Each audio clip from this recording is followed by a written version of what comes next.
There wasn't much wind that morning. The kind of quiet that settles after too many yesterdays, when even the birds forget to sing. Jedediah Calloway rose before dawn, same as always. Coffee scalded in the kettle.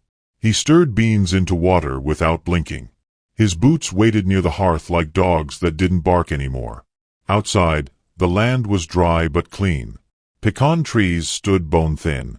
Dust hadn't fallen in days, but neither had rain. Miriam had taken to sweeping the porch whether it needed it or not, just to hear the bristles scratch wood, just to remind herself that something still moved. They didn't speak much in the mornings. Not out of anger, but age between them. The kind of age that doesn't show on skin so much as in the pauses between sentences. She poured herself half a cup and sat, wrapped in her shawl, rubbing the wedding band that used to feel heavy and now just felt cold. He stared at the dirt like it owed him something. That's when it came. 3 knocks. Soft. No urgency, but not shy. Not the sound of a neighbor.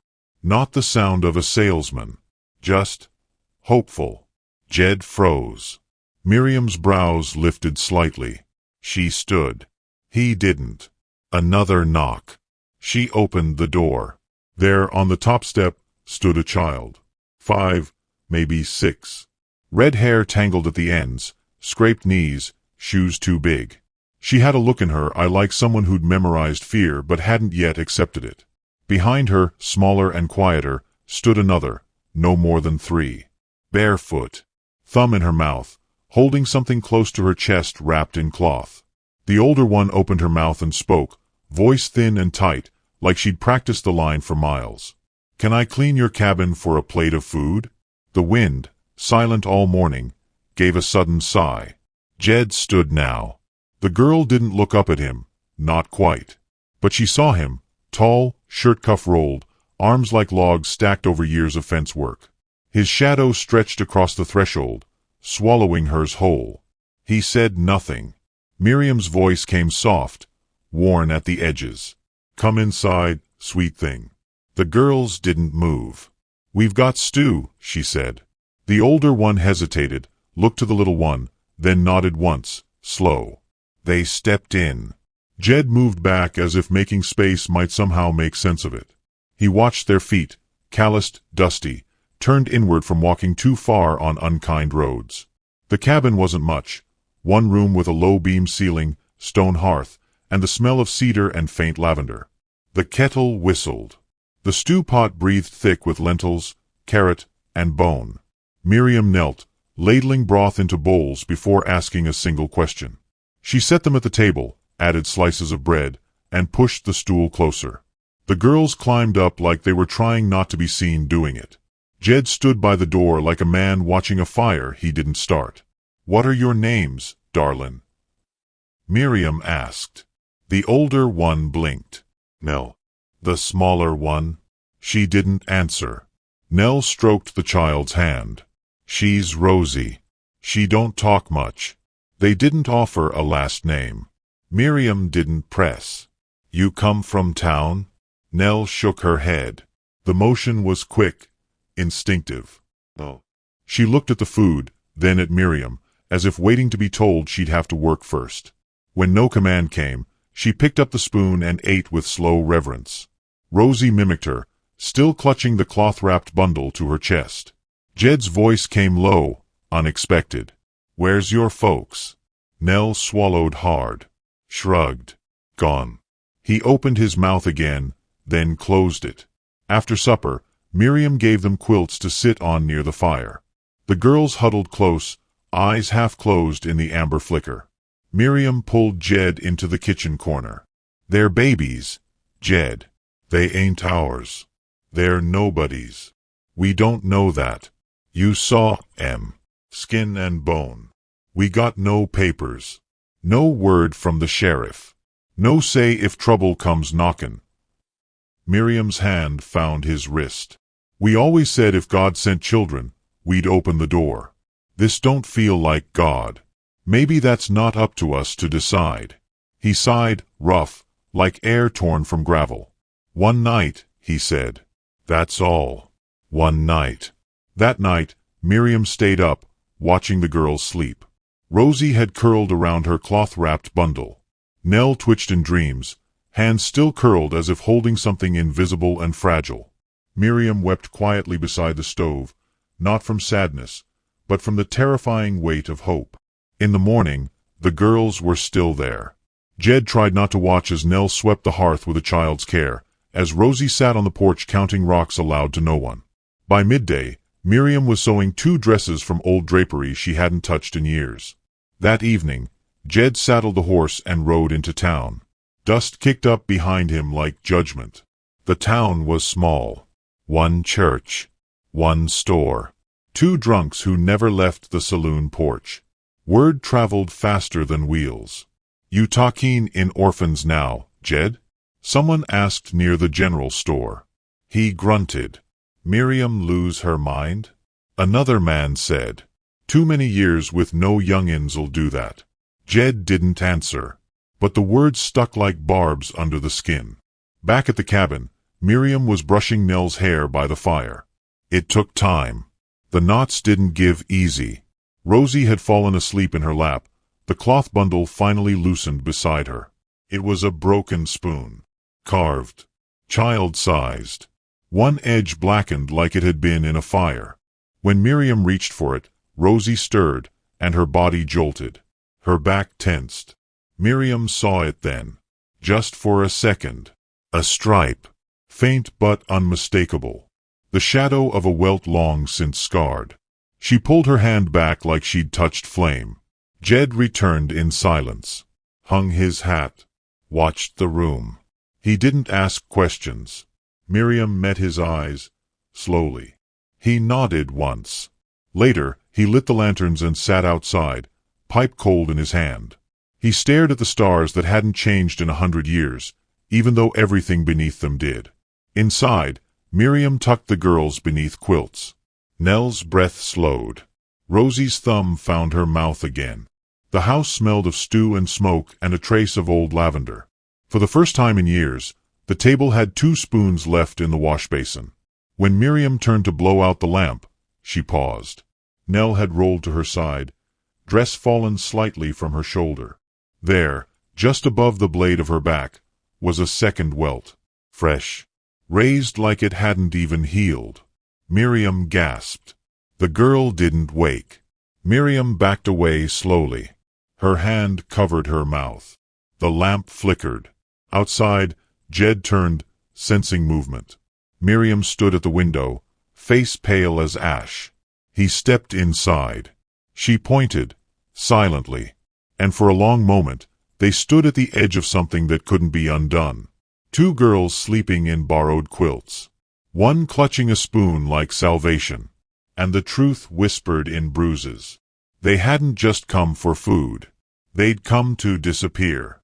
The next morning, the girls didn't ask to stay. They simply stayed. Jed watched from the barn door as Nell fetched water in a pot too heavy for her arms. She grunted softly with the weight, knees bending, balance careful. Rosie stood nearby, barefoot on the cracked earth, her tiny hands gently pressing wildflowers into the folds of her dress like they were buttons meant to hold her together. Miriam called them in for eggs. Not a word about where they'd go next. The sun climbed slow across the sky, warm but not cruel. Just enough to dry clothes on the line. Just enough to make the wood porch breathe beneath the girls' feet. Jed spent the morning in the corral, mending a loose gate with more force than needed. The hammer drove nails like it was punishing the boards for splinters they couldn't help. He didn't know how to speak around children. His voice felt too deep, his words too sharp, like he might cut them by accident. But when he came in to fill his canteen, he found a pair of tiny shoes by the door. Both left feet. One still had a twig stuck in the sole. He stared at them longer than he meant to. By late afternoon, Miriam was brushing Nell's hair again, this time on the porch steps. Her fingers moved gently, slow, pausing only to pull bits of burr and grass from the strands. The girl didn't flinch. She only closed her eyes and tilted her head toward the touch, like a flower leaning toward warmth it had never known. Inside, Rosie sat at the table with a stack of empty jars. She wasn't playing. She was building something, carefully stacking and unstacking, murmuring numbers under her breath. Jed leaned on the post, arms folded, just watching. She reached 5 and stopped. Set the 6th jar aside. He stepped closer. Why stop there? She looked up at him with round, glass-colored eyes. Shrugged. Never had more than 5. He didn't answer. Just looked at the 6th jar, the empty one, and nodded once. Maybe it's time to start. In town, the whispers were growing. Miriam heard them first. At the general store, behind the counter. They're not her kin, someone said. Not by blood, anyhow. What she thinks she's doing? Borrowed children don't stay borrowed. The store clerk, a middle-aged woman with sharp cheeks and eyes like pale vinegar, looked Miriam over, then said too loudly, God sends what we can handle. Maybe she's just pretending it's from him. Miriam didn't answer. Just paid for the sack of flour and left, hands trembling around the coins. When she got home, the cabin smelled of split wood and stew. The girls were shelling peas into a bowl, their small fingers working in quiet rhythm. Rosie looked up and smiled. The kind of smile that comes not from joy, but from safety. From knowing no one is about to yell. Miriam turned toward the stove before they could see her tears. That night, Jed stayed later than usual in the barn. The stars outside were generous and clear. He sat on the edge of the wagon bed, sharpening a blade with slow, steady pulls. He didn't hear the footsteps until they stopped near his boot. It was Nell, arms folded, shoulders stiff like she wasn't sure if she was welcome. He looked at her. She didn't speak. What is it? He asked finally. She fumbled in her pocket and held something out. It was a carving. Small, crude, maybe a doll or a horse. No details, just the shape. But it had been whittled by a child's hand, full of crooked care. She set it beside him and turned to go. He called after her. You made that? She nodded once, eyes not meeting his. For Rosie, she whispered. So she don't have to carry the spoon anymore. He looked down at the little figure. It wasn't much, but it was more than he'd ever been given by his own blood. Thank you, he said. She stopped, and smiled for the first time.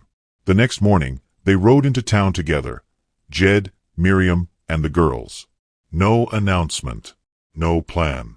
Jed needed nails and salt. Miriam needed sugar. The girls needed to see what the world looked like when you weren't being dragged through it. Nell walked beside Miriam, one hand gently touching the hem of her skirt.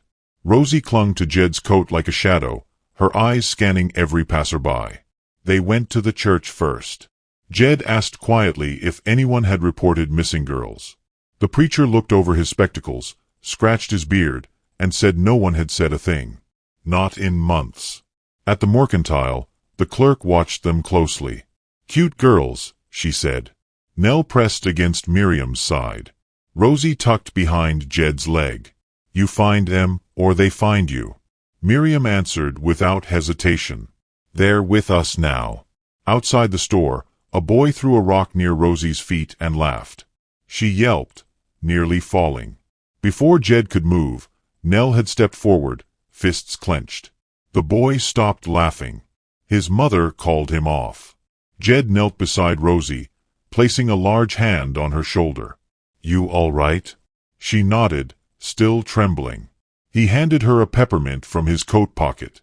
It was old, wrapped in yellowing paper. She took it like a treasure and held it close. That night, back at the cabin, Miriam sewed names into 2 pieces of linen. Rosie, she whispered, threading the stitch. Nell. The girls slept soundly now, even through thunder. They didn't reach for spoons or flinch from touch. But the firelight didn't forget what it had seen. Because sometimes healing doesn't hide scars. It sets them aglow. It was Miriam who found the drawings. She'd gone to tidy the corner where Rosie had made her play space. Under the quilt, folded in half, were 3 pieces of paper, charcoal on scrap. One showed a tall man with a belt, big hands, angry eyes.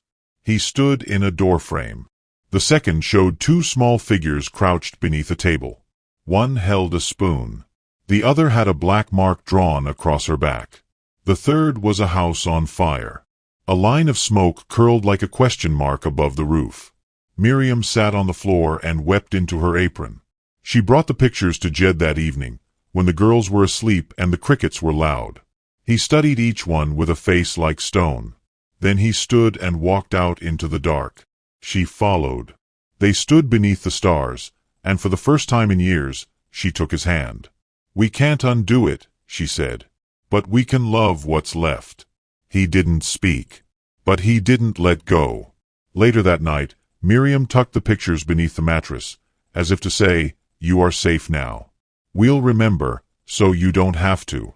But memory has a way of whispering back. And sometimes, it returns when you least expect it. 3 days later, Rosie stopped speaking again. She wouldn't say why. She wouldn't eat much. Just sat by the window, holding the carving Nell had made her, the spoon left abandoned beside the door. Miriam tried songs.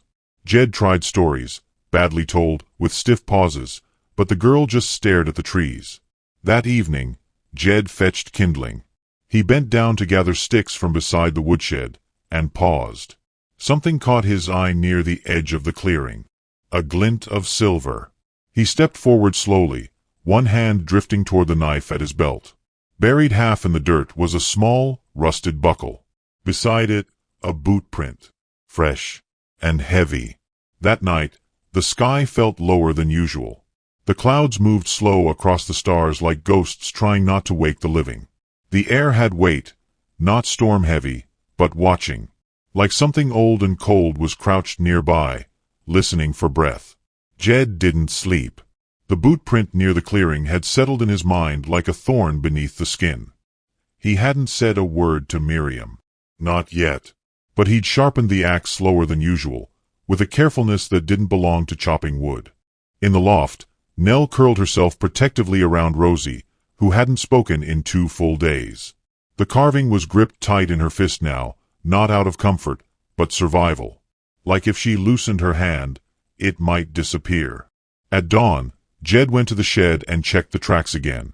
He followed the line of crushed weeds back through the fence, where the hoof marks were wider. A man had come through on foot, then mounted up again heading south. He was watching, waiting, or worse, searching. Jed stood there a long while, sun in his eyes, dust curling near his boots.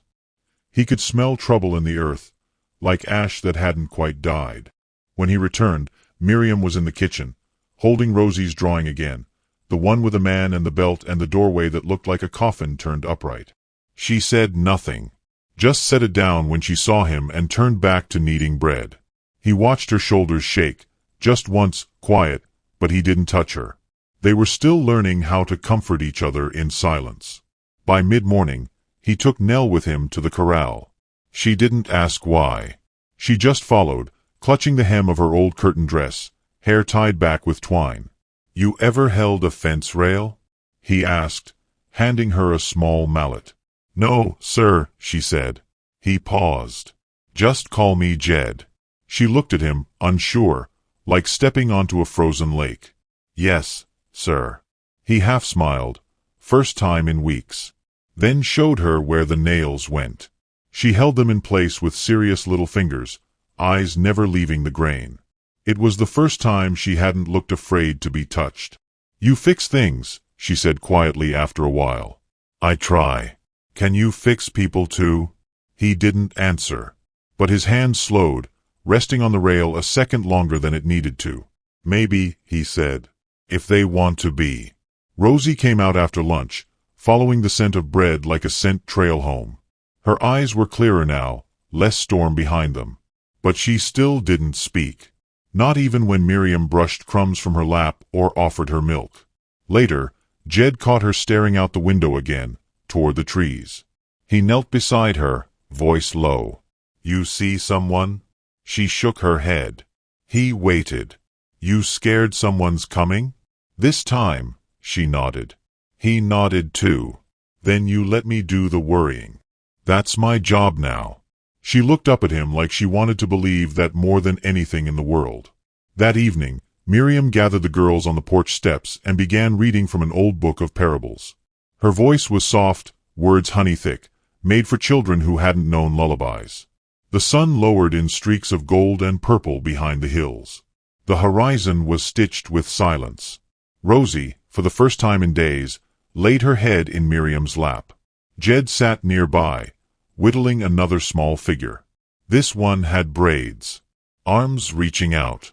He didn't say who it was meant to be, but Nell smiled when she saw it. After the girls went to bed, Miriam finally asked the question that had been crawling beneath her skin. "Do you think someone's still looking for them?" Jed nodded once. "I do." "You think he's near?" "He already was." She looked at him. He wasn't blinking. "He meant to take them back, Jed. Not if I breathe first." She reached for his hand and didn't let go. They'd made space in their home, in their routines, in their prayers. But it wasn't real yet. Not with danger still pacing beyond the trees. The next morning, Miriam woke early. She found Nell already sweeping the hearth.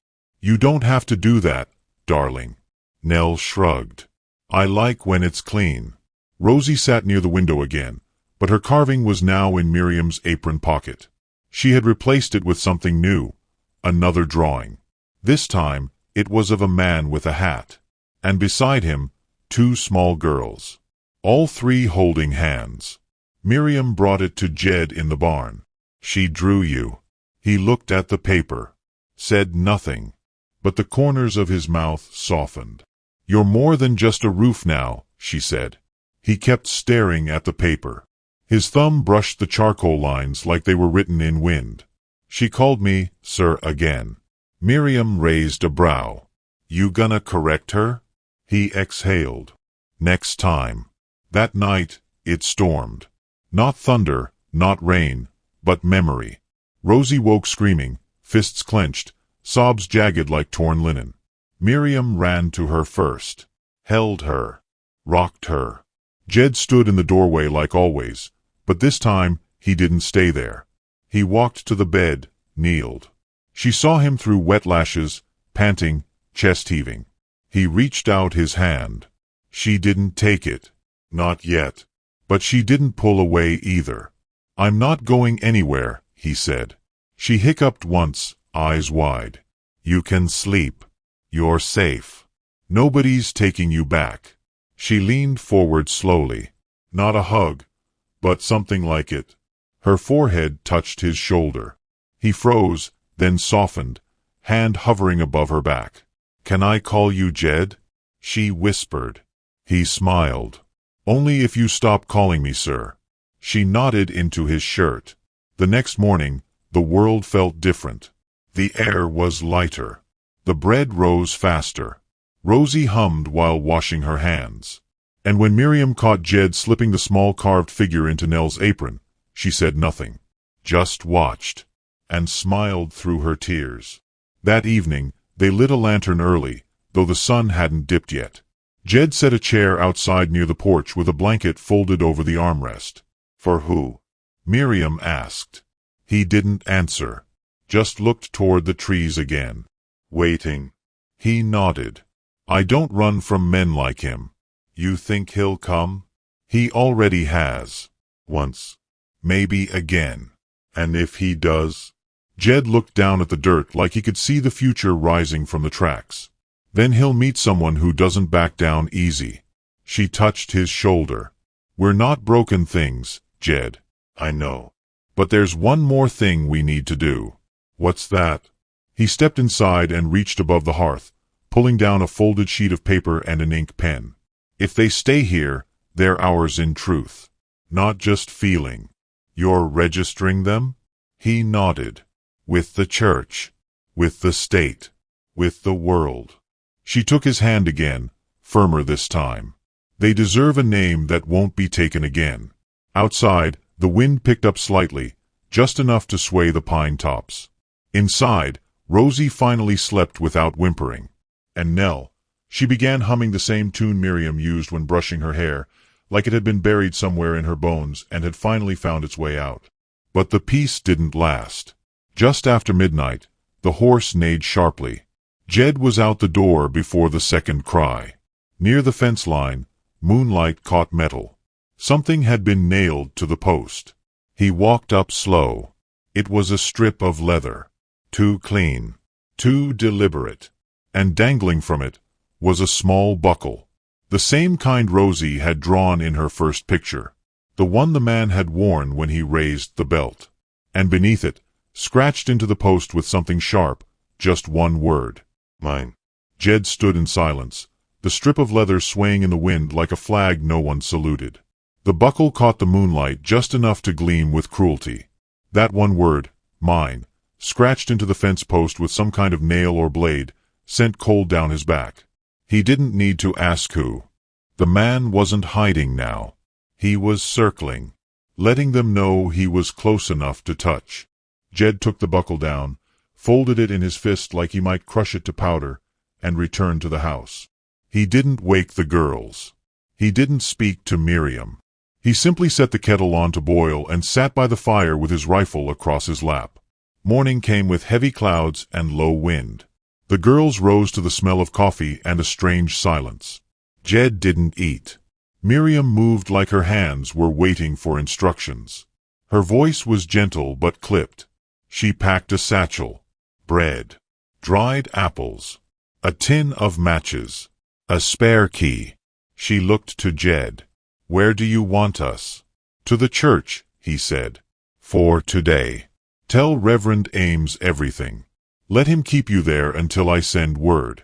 And if you don't send word, I will. He turned to knelt. You remember what I taught you? About staying still? About listening before stepping? Yes, sir, she said, then caught herself. Yes, Jed. His mouth twitched. Not a smile. Not yet. But something better than fear. Rosie stood beside Miriam, one hand in the pocket of her dress. The carving was there, same as always. The spoon, long abandoned, now sat on the mantel like an offering from another life. Jed watched them ride off in the wagon, wheels rattling down the dirt path. He stood on the porch until the sound faded, until the sky felt like it could breathe again. Then he walked inside, bolted the door, and waited. The first hour was still. The second stretched like wax over flame. By the third, the wind picked up, curling around the house like it knew what was coming. And then came the knock. Not soft. Not hopeful. Hard. Jed didn't move right away. Another knock. Louder. Then a voice. Open up, cowboy. They're mine by blood, and you know the law. Jed stood, took the rifle in one hand, undid the bolt with the other. He opened the door. The man stood taller than expected, with skin like sunburnt leather and a jaw that hadn't smiled in years. His boots were cracked, his eyes sharper than any blade he carried. Behind him, a deputy from another county shifted in the saddle, uncomfortable. I'm here for the girls, the man said. They belong to me. Jed didn't blink. They ain't yours. You don't get to say that. Their daddy's gone. I'm next of kin. You beat them. You burned their house. You left scars I've seen with my own eyes. Man narrowed his stare. They're wild, that's all. Needed discipline. Jed stepped onto the porch. The rifle stayed in his grip, lowered, but present. Discipline don't leave bruises shaped like belt buckles. They ran off without permission, and you took what wasn't yours. I took what needed saving. Jed's voice dropped. From what? Warm food? Quiet sleep? From being raised by a barren woman and a man too soft to have kids of his own. Jed's jaw twitched. The deputy cleared his throat. I just need to see the girls, confirm the claim. They're not here, Jed said. Where are they? Safe. You hiding them? I'm protecting them. The uncle stepped forward, boots scraping porch wood. You think a paper from some backwater preacher makes you a father? I think what makes a father is showing up. He glanced to the rifle. You going to shoot me over 2 little girls? Not unless you give me a reason. The deputy dismounted slowly. Let's all just calm down now. This man's got documentation. Says the girls were given to him legally after the fire. I don't care about the paper. I care about the truth. You calling me a liar? I'm calling you what Rosie draws in charcoal when she's afraid to speak. The uncle's face twisted. That little brat always had an imagination. Full of stories. Her and the red one. Mouthy as snakes. You're not getting them back. You don't get to decide that. I do now. The uncle's hand went to his belt. The same belt from the drawing. Jed didn't flinch. He raised the rifle, but not toward the man. Toward the sky. One loud shot into the air. The horses reared. The deputy shouted. The uncle stumbled back, hand dropping. You don't get to raise your hand here, Jed said. Not to a child. Not to me. I'll come back with men. I'll come back with fire. Then bring water too. You'll need it. The deputy moved between them, hands raised. Enough. This is done for today. You bring proof, not threats, next time. The uncle spat on the ground, turned, mounted up. You can't keep what ain't yours forever. As they rode off, Jed whispered. They were never yours to begin with. He waited until the dust settled, until the sky brightened slightly. Then he exhaled. Slow, heavy. He didn't go inside right away. He stood with the rifle across his knees and the porch boards creaking beneath him. By evening, he was in town. He walked into the church with dust still on his coat and a paper in his hand. Reverend Ames stood at the altar, candlelight warming the pews. Jed set the paper down. I want them registered proper. Full adoption. As kin by heart, if not by blood. Reverend lifted the page. Read it. Nodded. They're waiting in the back. Been asking for you. Jed followed the hallway, hand brushing the stone wall as if it grounded him. He found them curled on a bench. Nell was reading aloud from a worn primer. Rosie lay with her head on Miriam's lap. When they saw him, both girls stood. You all right? Nell asked, stepping forward. He knelt. I am now. Rosie reached into her pocket. She pulled out the carving. Held it up. He opened his hand. Took it. She smiled. I don't need to carry it anymore, she whispered. It's yours now. He looked at her. Then to Nell. Then to Miriam, whose eyes brimmed with something older than relief. He stood. Come home. Rosie took his hand. Nell walked beside him. Miriam followed, shawl pulled tight, heart full of something soft and sacred. They rode back slow. The cabin lights welcomed them from the hill like it had been waiting, too. That night, Rosie placed the spoon on the mantel beside a framed picture Miriam had drawn of the girls holding wildflowers. Nell hung the carving on a nail by the door. And Jed, standing in the center of it all, finally smiled. Not a twitch. Not a flicker. A full, quiet smile. Later, as the girls slept, Miriam came to stand beside him on the porch. You didn't shoot him. Didn't need to. But you would've. I would have done whatever love required. She rested her head on his shoulder. It's over? Jed looked out toward the trees, where no belt swung from branches, where no footsteps marked the dust. For now, he said. And if he comes again, then he'll find something stronger than a paper. What's that? He glanced back toward the house. Family. Which city are you watching our video from? Please leave a comment. Please subscribe to the channel as well. Thank you.